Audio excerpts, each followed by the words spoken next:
Laura Pasin, un volume dove si racconta Ogliano attraverso le sue ville venete e le sue dimore storiche.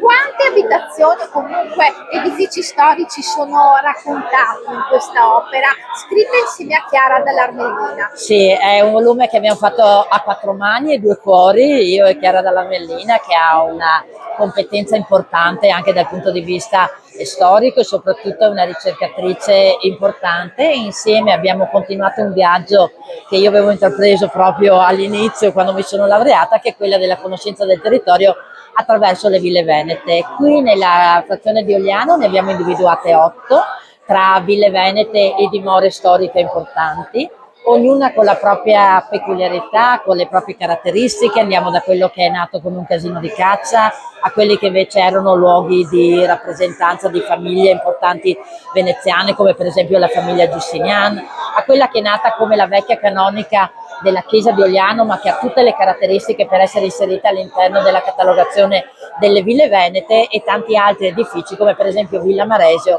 che forse è la villa un po' più misteriosa, a cui sono legate anche delle leggende che ci raccontano dei secoli passati e di storie che qui si sono vociferate fino ai nostri giorni.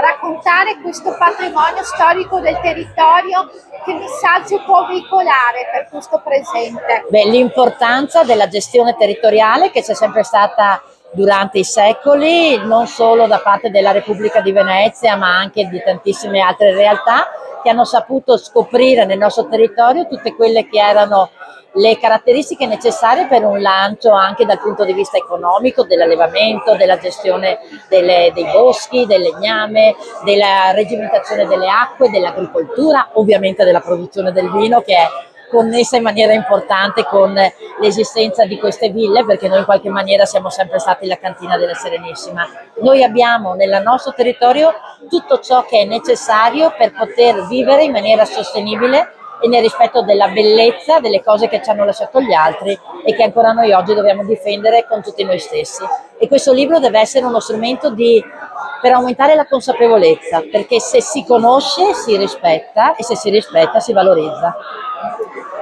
Ci sono delle ville storiche che ti sono rimaste nel cuore o che sono le tue preferite? E devo dire che ognuna di queste ha delle caratteristiche che le rendono uniche e che meriterebbero di essere menzionate, però quella che veramente mi è rimasta nel cuore è quello che è nato come un casino di caccia, che è il Casino Piamonte, che è stato restaurato in maniera straordinaria dalla famiglia Fabrizio a cavallo tra gli anni 80 e gli anni 90, che conserva ancora all'interno tutti quelli che sono gli stucchi originali, che loro hanno saputo valorizzare veramente con un rispetto e un amore che a me ha conquistato il cuore, per cui sì, forse quella è la mia casa dell'anima.